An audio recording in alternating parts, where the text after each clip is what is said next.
Episode में हमने देखा था तानसेन ने ग्रैंड मास्टर से मोटिवेट होकर तीनों सोल रिंग्स को एक साथ अब्सॉर्ब करना शुरू कर दिया था। अब जैसा कि किसी ने भी आज तक 3 सोल रिंग्स को एक साथ अब्सॉर्ब नहीं किया था, तो ये तानसेन के लिए भी बड़ा मुश्किल काम होता है। जिससे तानसेन इन तीनों सोल रिंग्स के डिफेंस अटैक से लास्ट पार्ट में इंजर्ड होकर नीचे गिर गया था और अब तानसेन खड़ा होता है और अपने सी गॉड ट्राइडेंट को बाहर निकाल लेता है और सी गॉड लाइट का इस्तेमाल करता है और फिर रेडिएंट की सोल रिंग को अपनी बॉडी में एब्जॉर्ब करने की कोशिश करता है। लेकिन वो एंड एम्परर ऐसा नहीं होने देता है और तानसेन की बॉडी से बाहर निकलने लगता है और तभी बाकी के 2 सोल बिस्ट भी तानसेन पर अटैक कर देते हैं, जिससे तानसेन इंजर्ड होने लगता है और तभी रेड सोल रिंग भी तानसेन की बॉडी से बाहर निकल जाती है। इससे तानसेन थोड़ा इंजर्ड हो जाता है और फिर वो अपनी गॉडली लेग्स को बाहर निकालकर खुद को बूस्ट अप करने लगता है और तभी वो सभी सोल रिंग्स तानसेन पर दोबारा से अटैक करने लगती है, जिससे तानसेन के मुंह से खून भी निकलने लगता है। जो देखकर तानसेन अपने हाउतियान हैमर को बाहर निकलता है और अपनी सुमेरु हैमर टेक्निक का इस्तेमाल करने लगता है, पर उससे पहले ही वो तीनों सोल रिंग्स तानसेन पर खतरनाक अटैक करती है, जिससे तानसेन बुरी तरह से इंजर्ड हो जाता है और उसके हाथ से सी गॉड ट्राइडेंट छूट जाता है। और तभी तानसेन को अपने फादर की कई एक बात याद आती है कि जिस तरह विंड इनविजिबल है लेकिन पत्तियां नहीं, और बिना विंड के पत्तियां नहीं उड़ सकती और पत्तियों के बिना विंड अपना रास्ता खो देती है। इसी तरह एक पता हार्ट की तरह है जो स्काई को इलेक्ट्रीफाई कर सकता है। सिंपल भाषा में कहूँ तो तांगहाओ तानसेन को अपने हाउतियान हैमर को विंड की तरह इस्तेमाल करने को कह रहे हैं।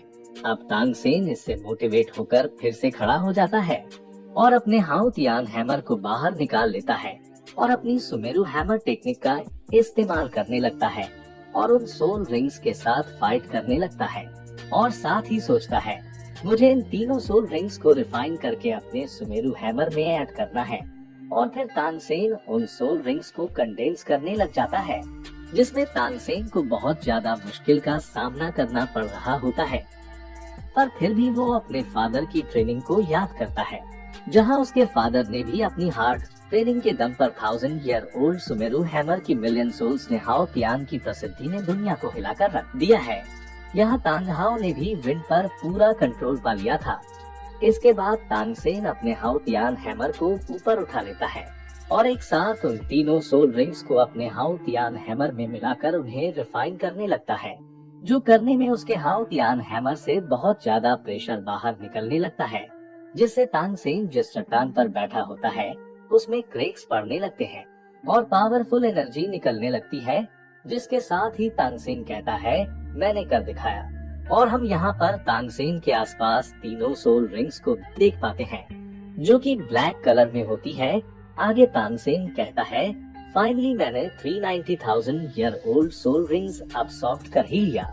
ये करने के लिए मैंने खुद को फोर्स किया, जिससे इन सोल रिंग्स ने मेरे ऊपर बैकफायर कर दिया है, जिससे मेरी सोल पावर डैमेज हो चुकी है। लेकिन अभी खुद को ढीला छोड़ने का वक्त नहीं है। अब तानसेन यहाँ बैठकर अपनी डैमेज हो चुकी सोल पावर को रिकवर कर ही रहा होता है कि तभी यहाँ क्यान रैक्शुए का पंख झड़ता है, जिसे देखकर तानसेन को अंदाजा हो जाता है कि यहाँ कोई आया है। जो देखकर तानसेन कहता है खुद को सामने लाओ, और तभी आसमान से क्यान रैक्शुए की आवाज आती है, जो अपनी 5th soul skill sacred sword का इस्तेमाल करने लगती है और तानसेन पर एक पावरफुल अटैक कर देती है, जो देखकर तानसेन का सी गॉड ट्राइडेंट बीच में आ जाता है और तानसेन को प्रोटेक्ट करने लगता है। और इतनी ही देर में तानसेन वहां से हट जाता है और यहाँ से दूर जाने लगता है और जाते वक्त अपने ट्राइडेंट को अपने पास बुला लेता है और बोलता है सीक्रेट स्वॉर्ड मूव को मैंने कई साल पहले तियांतो पैलेस की बैटल में देखा था और अब मैं फिर से उसी 5th soul skill secret sword को देख रहा हूँ। वो उस वक्त भी अपने डोमेन के साथ बहुत पावरफुल थी, लेकिन आज बिना हेल्प के भी ये सीक्रेट स्वॉर्ड पहले से भी पावरफुल हो चुकी है। अब तानसेन ये सब सोचकर भाग ही रहा होता है कि तभी पीछे से क्यान रैक्शुए तानसेन पर कई सारी स्वॉर्ड से अटैक करने लगती है, जो देखकर तानसेन तुरंत उनसे दूर जाने लगता है और जितना हो सके उन सभी स्वॉर्ड से खुद को डिफेंड करने लगता है।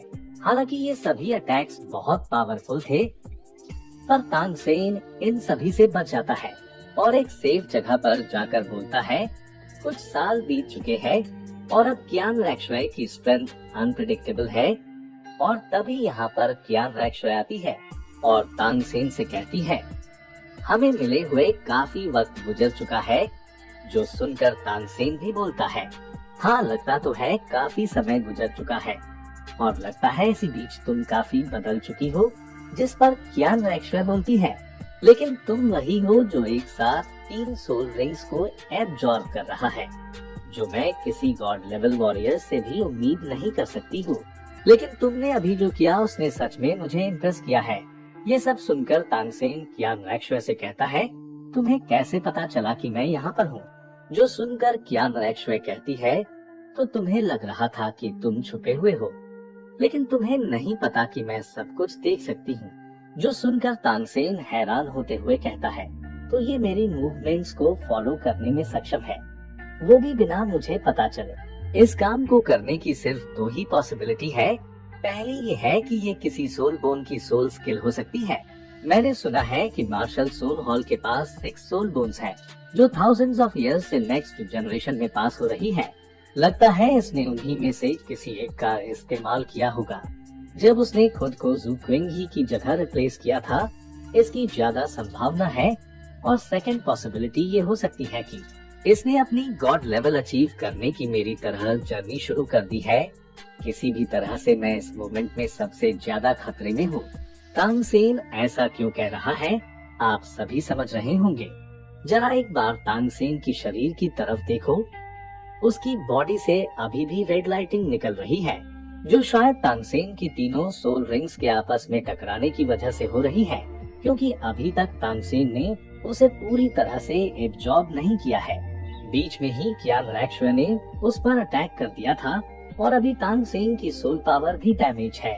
तभी कियान रैक्शुई बोलती है, मैं मानती हूँ, मैं कई साल पहले तियान-डू पैलेस की लड़ाई में तुमसे हार गई थी और आज मैं यहाँ तुमसे फेयर फाइट करूंगी। जिस पर तानसेन बोलता है, अब जबकि तुमने मुझे सोल रिंग्स को अब्सॉर्ब करते देखा है, तो तुम्हें पता होगा कि सोल रिंग्स अब्सॉर्ब करते वक्त बैकलैश से मेरी सोल पावर डैमेज हो चुकी है। जिस पर कियान रैक्शुई नीचे आते हुए कहती है, मैं तुम्हें पूरी तरह से हराना चाहती हूँ, इसलिए मैं तुम्हारी किसी भी हालत का फायदा नहीं उठाने वाली हूँ।